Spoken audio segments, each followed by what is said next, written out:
ఈరోజు వాక్య ధ్యానం. చెట్టు మంచిదని ఎంచి దాని పండును మంచిదే అని ఎంచుడి. మత్తయి సువార్త 12:3. మనిషి మాటలు మాట్లాడడంలో దిట్ట, కానీ క్రియల దగ్గరకు వచ్చేసరికి తెలుస్తుంది అసలు ఆ వ్యక్తి మాటల మనిషా లేక క్రియల మనిషా అని.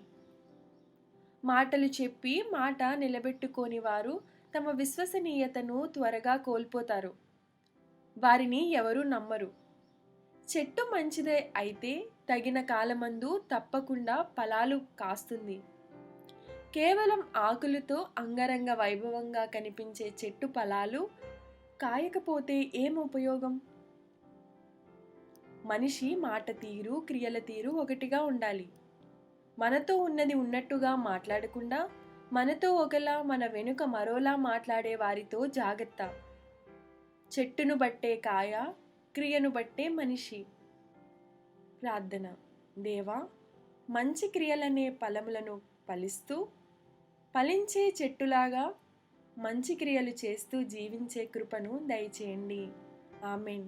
నేటి సూక్తి. ఫలం మంచిదైతే చెట్టు మంచిదే, క్రియలు మంచివైతే మనిషి మంచోడే.